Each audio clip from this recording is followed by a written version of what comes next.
End game के बाद से एवेंजर्स तो यूं ही बदनाम है, असली टाइम डकैत निकले केविन चचा। उन्होंने पूरे के पूरे डूम्सडे और सीक्रेट वॉर्स उठा करके डिले कर दी। I am sure you might have heard of it, मेरा पुराना वीडियो देखा होगा तो उसमें भी बात कर ली थी। सबसे पहले एवेंजर्स डूम्सडे और सीक्रेट वॉर्स दोनों डिले हो चुके हैं, पोस्टपोन कर दिए, नहीं कैंसिल नहीं करी हैं, पोस्टपोन कर दी गई हैं। जहां पर पहले डूम्सडे रिलीज होने वाली थी 1 मई 2026 को, तो उसको शिफ्ट कर दिया है 18 दिसंबर 2026, मतलब कुछ महीने आगे। एंड ऐसे ही सेम इसके ठीक एक साल बाद 17 दिसंबर 2027 को कर दिए सीक्रेट वॉर्स। अब बाकी सारी चीजें तो ठीक है, लेकिन ये जो 18 दिसंबर 2026 की डेट है, ये डूम्सडे को सीधे क्लैश करवा देती है ड्यून मसीहा के साथ में। I mean, दोनों में से किसी एक पिक्चर को तो आगे पीछे होना पड़ेगा, नहीं तो IMAX का क्या होगा। और इस पूरी चीज पे मैं बस इतना ही कहना चाहूंगा कि come on, what did you expect.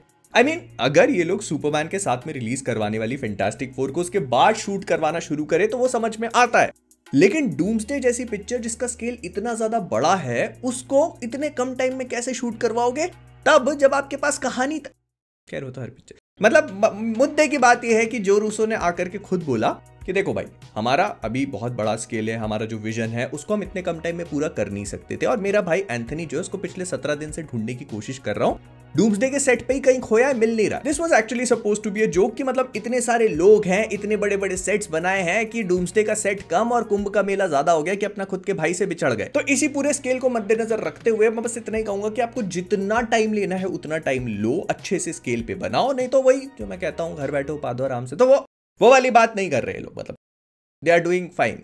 और बाकी कंटेंट की चिंता आप मत करो, वो तो हम देख लेंगे। खैर, अगर आप नहीं जानते तो DCU मतलब जो सुपरमैन आएगी वो नए यूनिवर्स की शुरुआत करेगी, तो उसका जो DCU है उसमें एक टीन टाइटंस मूवी पे भी काम किया जा रहा है, और ऐसा बोला जा रहा है इसमें जो रॉबिन होगा वो और कोई नहीं बल्कि डेमियन वेन होने वाला है। And now as much exciting as this sounds, मुझे लगता है कि टीन टाइटन में पहले थोड़ा सा मतलब छोटे वाले रॉबिन से शुरू कर सकते हैं, बट ठीक है भाई, लेट जेम्स गन कुक। फिर इसके बाद जेम्स मैंगोल्ड जो कि DC के लिए स्वॉर्म थिंग की मूवी पे काम कर रहे थे, उन्होंने कहा कि वो काफी बड़े फैन है बर्नी राइटसन के, जिन्होंने इससे पहले स्वॉर्म थिंग की काफी पुरानी मूवीज और कॉमिक बुक्स वगैरह पे भी काम किया हुआ है। तो उन्होंने कहा कि उनका आर्ट काफी पसंद है जेम्स मैंगोल्ड को, और वैसा ही कुछ वो अपने पिक्चर में भी रिक्रिएट करना चाहेंगे, और अगर कर लेते हैं तो it is going to be one hell of a ride, because Bernie Wrightson का जो कुछ भी मटेरियल है उसमें स्वॉर्म थिंग को काफी हॉरर वे में प्रेजेंट करने की कोशिश करी गई है, and I am all up for it. फिर ब्लू बीटल बनने वाले जोलो मारिद्वाना से किसी ने पूछा कि आपके भविष्य, आपका फ्यूचर DCU में ब्लू बीटल कब देखने को मिलेगा, तो उन्होंने कहा कि बहुत ही जल्दी, हो सकता है कि आप एक्सपेक्ट ना कर रहे हो तभी आ जाऊं।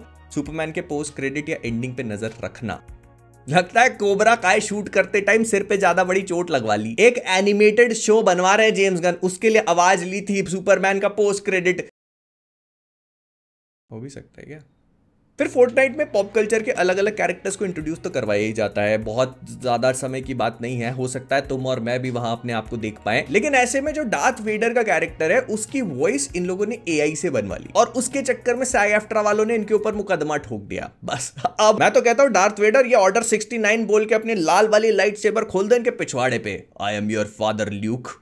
फिर लास्ट ऑफ अस के शो रनर क्रेग माजिन का ये कहना पड़ता है कि जिस हिसाब से ये लोग शो को प्रोग्रेस करा रहे हैं, सीजन 3 में भी नहीं, सीजन 4 में खत्म होगी सेकंड वाले गेम की कहानी, और लोग बोलते हैं कि मैं डूम का दूध निकालने के लिए बैठा हूं। है एक दूसरा गेम बनाया तुमने, उसके ऊपर 4 सीजन, गेम बना ले यार, गेम बना ले, मेरे लिए तो मर ही चुका है वैसे भी।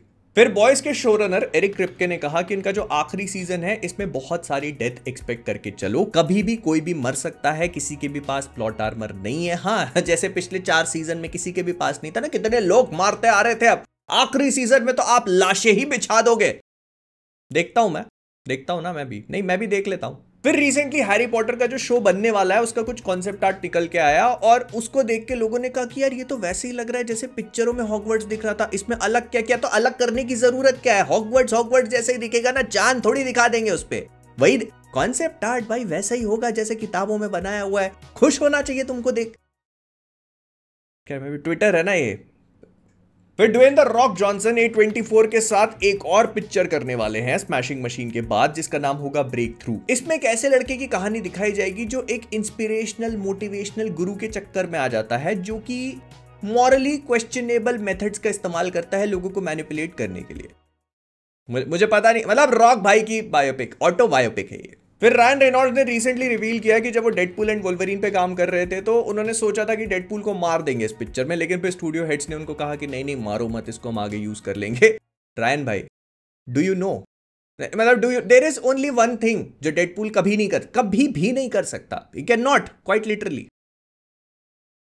फिर एल्डन रिंग पे एक लाइव एक्शन मूवी बन रही है जिसको A24 वाले बना रहे हैं, और Civil War, Captain America Civil War नहीं, सिविल वॉर जो मूवी आई थी उसके डायरेक्टर एलेक्स गार्लैंड डायरेक्ट करेंगे, और इसके लिए मैं बहुत एक्साइटेड हूं। लेकिन एक बात बताओ, अब ये जॉर्ज आर आर मार्टिन की किताब 5 साल और डिले और बहाना मिल गया आदमी को। फिर ऐसा बोला जा रहा है कि मार्वल स्टूडियोज वाले फिलहाल एवेंजर्स डूम्सडे का उन्हीं लोगों से फिल्मिंग करा रहे हैं जो उन लोगों ने अनाउंस किए थे, या इसमें कोई रॉकेट साइंस नहीं है। हो सकता है कि 2-4 लोग और भी देखने को मिल जाए, लेकिन मेनली तो उन्हीं लोगों से करवाएंगे जो अनाउंस किए। जो अनाउंस नहीं करे वो इसीलिए नहीं करे क्योंकि उनके कॉन्ट्रैक्ट साइन नहीं हुए, और ऐसा भी नहीं है कि इसमें दूसरे लोग ऐड होंगे नहीं। पिक्चर इतनी बड़ी और इतने सारे लोगों से भरी हुई है कि उसको 6 महीने आगे बढ़ाना पड़ गया, तो आप अंदाजा लगा सकते हो ना तुम लोग। फिर किसी ने ये फेंक दी खबर कि येलेना बेलोवा जो है वो न्यू एवेंजर्स की नहीं, एवेंजर्स डूम्सडे में वो सैम विल्सन की टीम का पार्ट होगी, मतलब उसके एवेंजर्स का पार्ट। हाँ ये भी ठीक है, खुद की एक टीम बनाई, उसमें लोग इकट्ठा करे, उनके साथ दोस्ती करी, बॉन्डिंग बनाई, उसका नामकरण किया, फिर विपरीत टीम में जाके शामिल हो गए।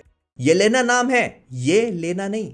फिर रिसेंटली क्या हुआ कि डिज्नी का एक कंज्यूमर इवेंट हुआ था जिसमें वो जनरली बहुत सारी अपकमिंग चीजों के बारे में बातचीत करते हैं और अनाउंस करते हैं, और ये बंद दरवाजों के पीछे हो जाता है, कुछ सीक्रेट मुट्ठी भर लोग को ही पता होता है। तो वो उसमें से एक आदमी अंदर पहुंचा और उसने जाकर के बता दिया कि देखो जो एक सिजल रील दिखाई थी उसमें स्पाइडरमैन के 3 विलन बता दिए गए हैं, पहला है टूमस्टोन, दूसरा बूमरैंग, तीसरा स्कॉर्पियन। ये तीनों कौन है इसके बारे में किसी और वीडियो में बात करेंगे, लेकिन इसके अलावा ये भी सुनने को मिल रहा है कि मिस्टर नेगेटिव पूरी पिक्चर का मेन नेगेटिव विलन होगा, और सारा स्नूप जो एक्ट्रेस कास्ट करी गई है वो भी मूवी में एक छोटा माइनर विलन का रोल प्ले करेंगे। पहले 3 विलन लेके आ जाओ, फिर एक मेन विलन, फिर एक नेगेटिव विलन, फिर एक फीमेल विलन, सबसे एक अकेला पीटर पार्कर बस लड़ने को तैयार। आखिरी में डॉक्टर डूम भी आएगा उसके पिछवाड़े में भी जाले मारने, और multiversal shit is going down, तो it is not going to matter क्योंकि टोबी और एंड्रयू की भी एंट्री होनी है। और एक बार इसके झूठ बोलने की बीमारी इन सब को लग गई ना तो तुम अपने खुद की बातों पे भी यकीन नहीं कर पाओगे, मैं सच बता रहा हूं। तो देख लेते हैं, आप नहीं देख लेते हैं, ये भी देख लेंगे हम। लेकिन अब इन सब चीजों के बाद सवाल ये पैदा होता है कि अगर इन लोगों ने डूम्सडे को डिले किया है तो क्या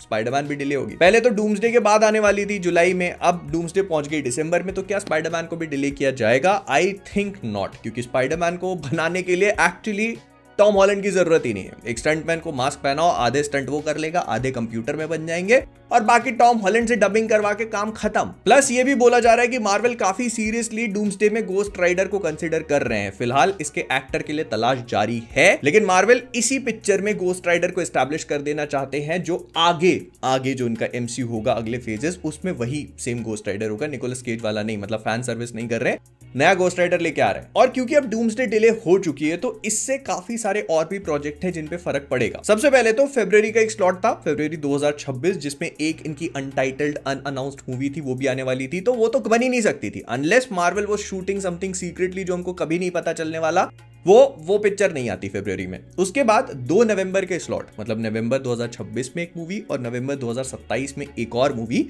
ये भी खाली कर दिए। मतलब मार्वल ने बेसिकली ये बोला है कि सीक्रेट वॉर्स और डूम्सडे के बीच में उनके फिलहाल कोई भी पिक्चर नहीं आ रही, जो मुझे लगता है कि एकदम सांड की टट्टी बात है।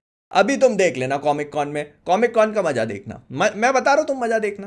और इस पूरी चीज के होने के बाद अब हिसाब किताब अगर देखा जाए कि 2025, 2026 और 2027 में हमको एमसीयू का क्या कुछ कंटेंट देखने को मिलने वाला है, तो एक एक करके बता देता हूं।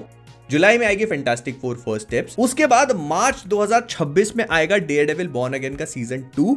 हालांकि इस बात को लेकर कोई कंफर्मेशन नहीं है, लेकिन जहां तक मान रहे हैं तो वो मार्च का स्लॉट पकड़ के चलेंगे डिज्नी वाले। फिर इसके बाद 31 जुलाई 2026 में आएगी स्पाइडरमैन ब्रांड न्यू डे, और उसी बीच मतलब उसके बाद कहीं पर रिलीज किया जाएगा विजन क्वेस्ट। इसके बाद 18 दिसंबर को आएगी एवेंजर्स डूम्सडे, और उसके बाद सीधे 17 दिसंबर 2027 को आएगी एवेंजर्स सीक्रेट वॉर्स। इसके बीच में मुझे लगता है कि मार्वल डेफिनेटली 1 या 2 मूवीज पटकेगा और एक शो का आना भी तय बात है। अब ये कौन से होंगे, क्या होंगे, इसके बारे में भी हम किसी वीडियो में बात करेंगे। लेकिन हाँ, जो कुछ भी करना है तो इस बात का जवाब हमको प्रोबेबली इस साल के कॉमिक कॉन में पता चलेगा, जो कि फैंटास्टिक फोर की रिलीज डेट के आसपास 24 से लेकर 28 जुलाई तक होगा।